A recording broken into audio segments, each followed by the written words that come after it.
Good evening, and welcome.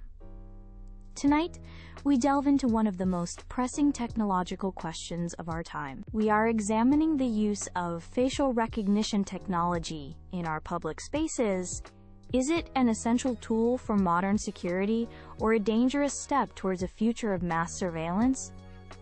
To help us navigate this complex issue, we have two distinguished guests. Mr. David Chen is a security consultant and former police chief who sees this technology as a vital asset for public safety.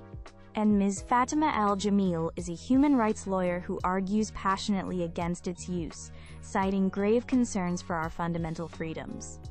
Our goal tonight is to explore the profound ethical landscape of this powerful technology. Thank you, Dr. Reed.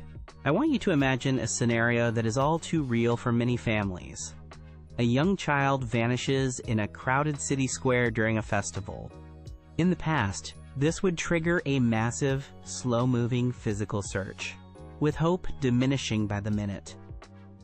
Today, with facial recognition, we can scan the video feeds from hundreds of cameras in moments. The system can flag the child's face, trace their path, and lead authorities to their location within minutes or hours, not days. This isn't science fiction. It is a reality that saves lives. My primary argument is that this technology significantly enhances public safety. It acts as a powerful deterrent to criminal activity. When potential offenders know their identity can be captured and verified instantly, they are less likely to act. Furthermore, it expedites investigations on an unprecedented scale, from identifying suspects in terrorist plots to solving common street crime. This makes our communities tangibly safer for everyone. Secondly, we must view this technology not as an autonomous judge, but as an objective and tireless assistant to our human officers. A single officer cannot possibly remember thousands of faces on a watch list or manually review days of footage from multiple locations. This technology processes vast amounts of data, highlighting potential matches and allowing law enforcement to focus their valuable time and resources on credible leads. It is about augmenting human capability, not replacing human judgment. Now, I understand the concerns about privacy. However, in public spaces, streets, parks, transport hubs, our legal systems have long recognized a reduced expectation of privacy. The goal isn't to track the movements of every citizen. It is a targeted search for specific individuals who are already subjects of lawful investigation or pose a known threat. Mr. Chen presents a compelling, yet dangerously simplistic picture. Now, I want you to imagine a different scenario.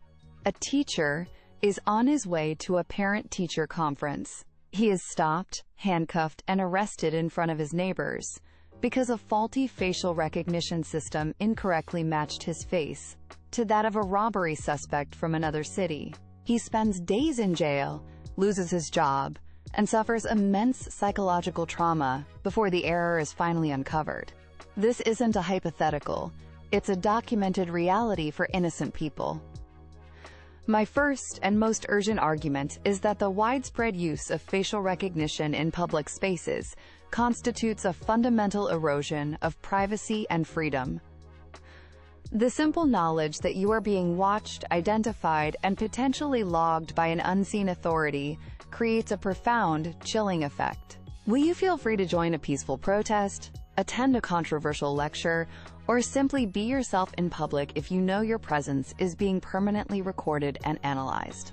It transforms public space, which should be a forum for free expression and association, into an arena of silent surveillance. My second point is that this technology is inherently biased and dangerously inaccurate. Study after study has shown that these algorithms have significantly higher error rates when identifying women, people of color, and the elderly.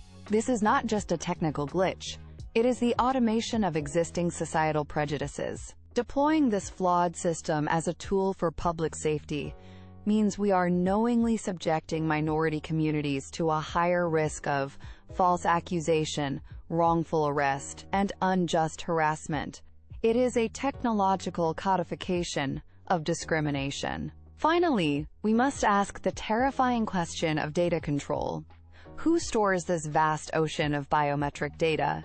How is it secured from hackers or foreign states?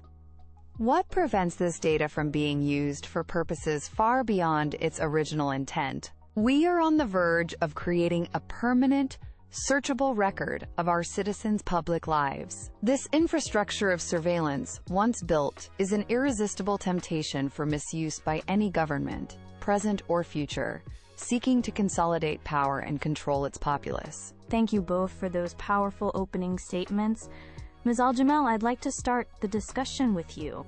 Mr. Chen presents a very strong case for preventing severe harm, mentioning threats like terrorism and child abduction. In a world where these threats are real, can a society truly afford to reject a tool that could potentially save lives, even if it carries the risks you've outlined? That question frames the debate in a very dangerous way, as a simple choice between safety and an abstract notion of freedom. But the freedom we are discussing is not abstract.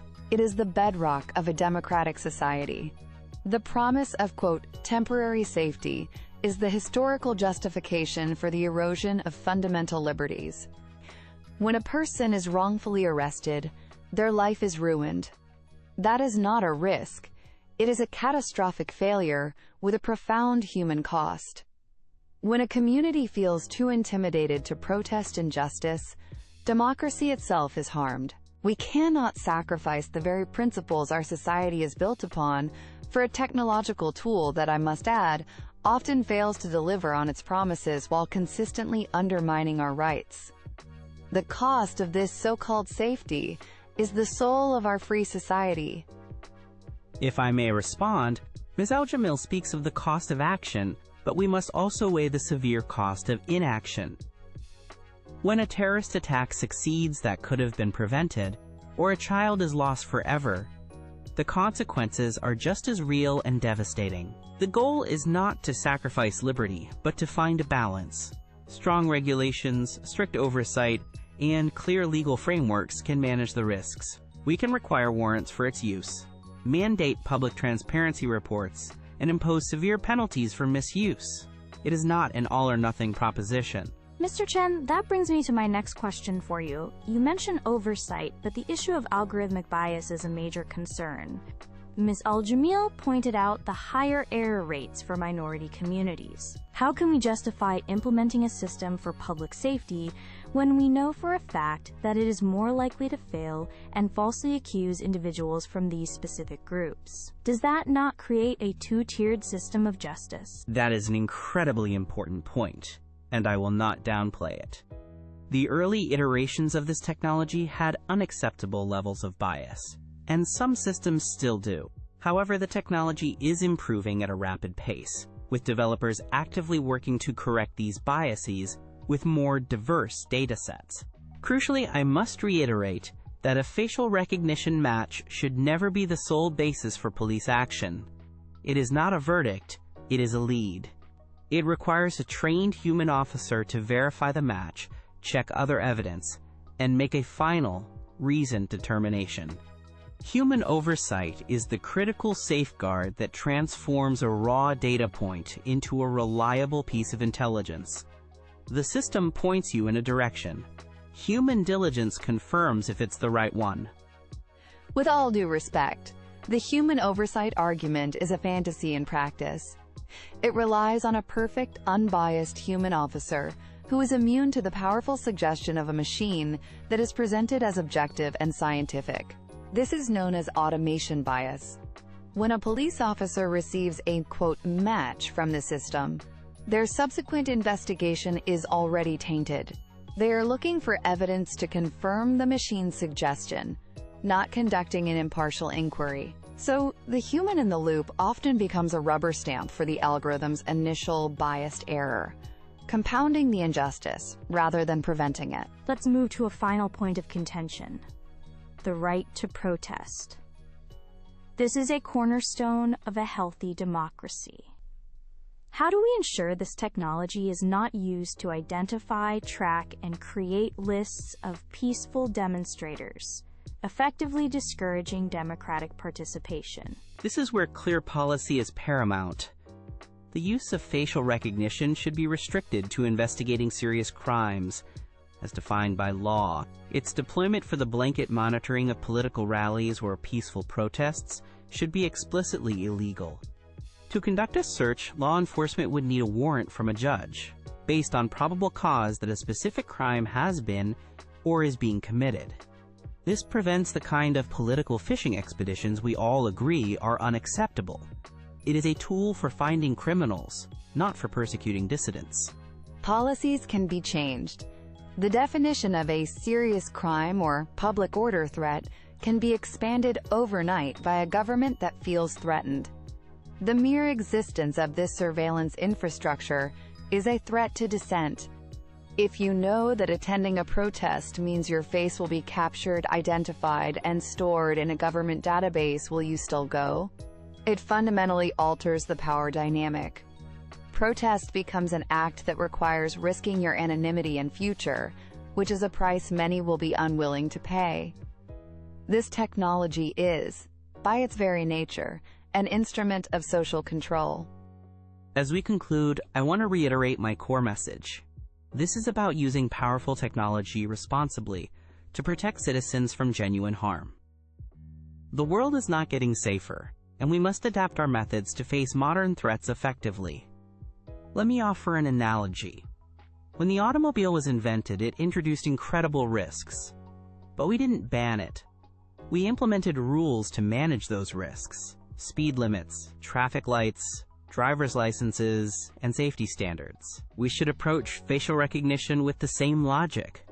Let us not reject a tool that can save lives and secure our communities. Instead, let us work together to create strong, intelligent policies and robust safeguards to harness its benefits while strictly controlling its risks. My opponent's analogy is fundamentally flawed. Regulating a car is not the same as what is being proposed here. This isn't about putting speed limits on a new technology. It is about the state mandating a government tracking device inside every citizen's vehicle at all times. Facial recognition represents a monumental and irreversible shift in the balance of power between the state and the individual. It eliminates the practical obscurity and anonymity that have always been essential for personal and political freedom in public life. Once we build this system of mass surveillance, it will be nearly impossible to dismantle. The threat it poses to our fundamental rights is not a risk to be managed. It is an existential danger to a free and open society.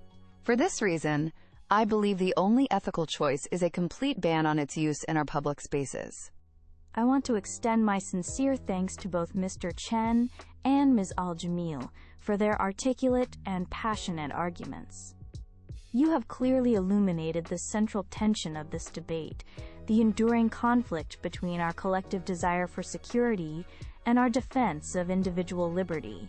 As this technology continues to weave itself into the fabric of our world, the decision we face is not merely about what is possible, but about what kind of society we truly want to build. The conversation must continue. Thank you for watching.